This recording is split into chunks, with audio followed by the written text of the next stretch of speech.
Pemirsa, Ketua Satgas Penanganan COVID-19 Doni Monardo mengumumkan dirinya positif COVID-19 usai padatnya aktivitas sepekan terakhir memimpin penanggulangan bencana gempa di Sulawesi Barat dan banjir di Kalimantan Selatan. Doni dan seluruh staf yang mendampinginya selama kunjungan kerja di Sulawesi Barat dan Kalimantan Barat menjalani tes swab PCR Jumat kemarin. Hasilnya, Doni dan salah satu stafnya dinyatakan positif. Kepala Badan Penanggulangan Bencana Nasional ini tidak bergejala dan menjalani isolasi mandiri sambil terus memantau perkembangan penanganan COVID-19 dan penanganan bencana di berbagai daerah.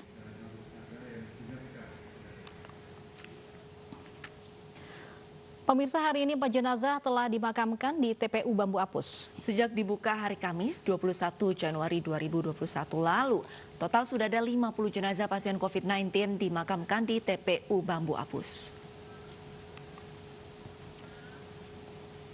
Sejak pagi, mobil ambulans pengantar pasien COVID-19 terus berdatangan di TPU Bambu Apus, Cipayung, Jakarta Timur. Sudah ada 4 jenazah yang dimakamkan hari ini di TPU Bambu Apus dengan menerapkan protokol kesehatan. Pembukaan lahan di TPU Bambu Apus disebabkan penuhnya lahan TPU di Pondok Rangon.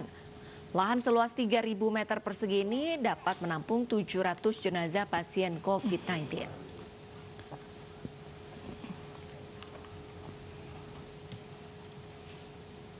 Lahan seluas 3.000 meter persegi dipersiapkan menampung 700 jenazah pasien COVID-19 di TPU Bambu Apus, Jakarta. Untuk mengetahui perkembangan terkini, kita sudah terhubung dengan Kevin Pakan di sana.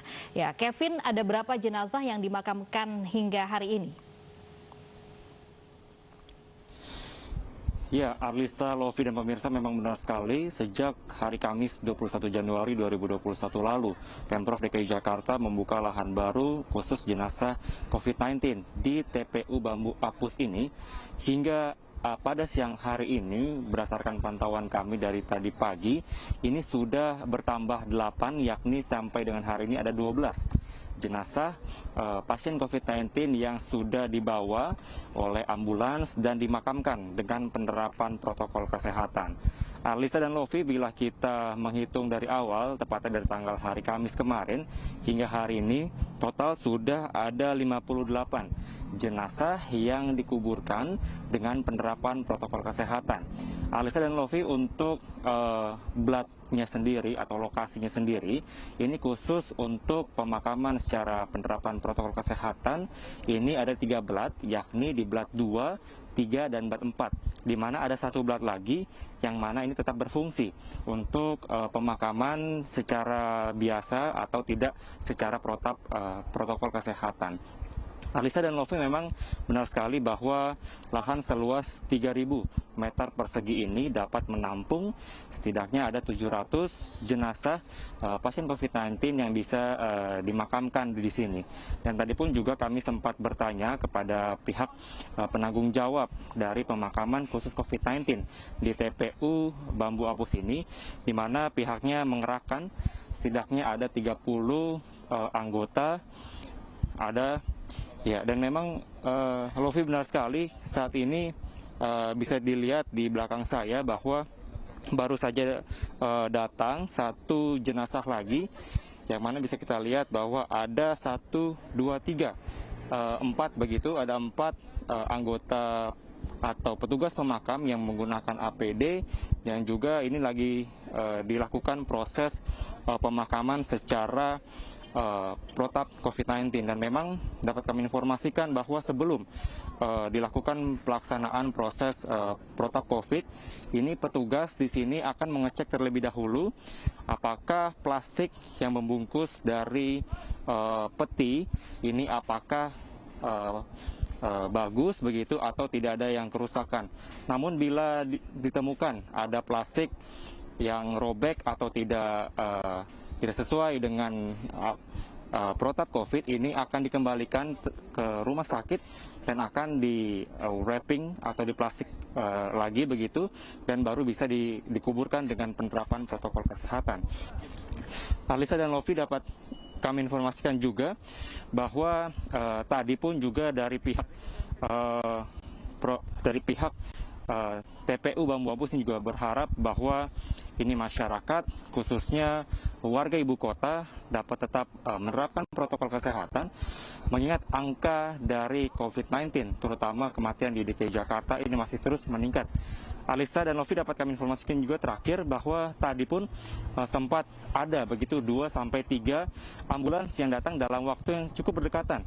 Kurang dari 10 menit ini ada sekitar 2-3 ambulans yang datang, dan begitu kami melihat ini sangatlah memprihatinkan begitu, dan di sini juga suasana cukup haru, cukup menyedihkan begitu, karena dari keluarga korban ini hanya bisa memantau atau menyaksikan dari tepatnya di sebelah kanan saya ini sekitar 10 meter atau sampai 20 meter untuk menyaksikan keluarga mereka dimakamkan dengan protap COVID-19. Alisa dan Lofi. Baik, terima kasih banyak Kevin Pakan atas laporannya langsung di TPU Bambu Apus Jakarta. Selamat beraktivitas kembali.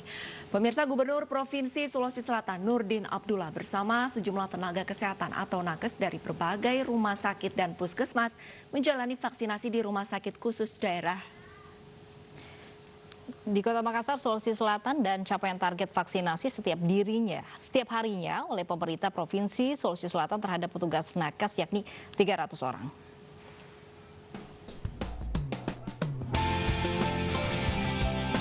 Setelah tertunda karena sang istri tengah menjalani perawatan COVID-19, Gubernur Provinsi Sulawesi Selatan Nurdin Abdullah akhirnya bisa menjalani vaksin COVID-19.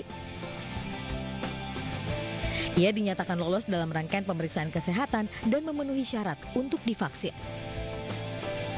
Selain Gubernur Sulawesi Selatan yang menjalani vaksinasi di rumah sakit khusus daerah dari Provinsi Sulawesi Selatan, ada sejumlah tenaga kesehatan dan tim medis dari berbagai rumah sakit berbeda hingga petugas kesehatan dari berbagai puskesmas.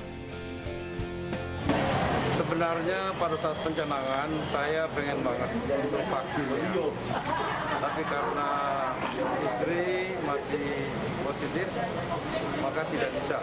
Hari ini saya datang sendiri untuk mengambil vaksin, ya. Dan saya kira setelah observasi 30 menit, alhamdulillah nggak ada masalah, ya. Dan tidak ada rasa sama sekali, ya. Hingga saat ini, Dinas Kesehatan Provinsi Sulawesi Selatan telah menerima sedikitnya 122.400 dosis bantuan vaksin dari Kementerian Kesehatan. Vaksin ini diperuntukkan bagi tenaga kesehatan, TNI dan Polri hingga ojek online serta para pekerja publik lainnya. Pemerintah Provinsi Sulawesi Selatan menargetkan sedikitnya 300 petugas kesehatan atau nakes bisa divaksin setiap harinya. Dari Makassar, Sulawesi Selatan, Leo Muhammad Nur Ainus melaporkan. Nah pemirsa, tak hanya bagi pejabat dan tenaga kesehatan saja, ini Kementerian Kesehatan kembali menegaskan bahwa program vaksinasi COVID-19 secara nasional diberikan gratis. Hal ini sejalan dengan amanat Presiden Joko Widodo yang menekankan penerima vaksin tersebut tidak dikenakan biaya atau iuran. Selengkapnya Anda bisa klik di www.sindonews.com. Pemirsa, Thailand gunakan Sambiloto untuk percepat penyembuhan pasien terinfeksi COVID-19. Informasi selengkapnya akan kami hadirkan usai jeda.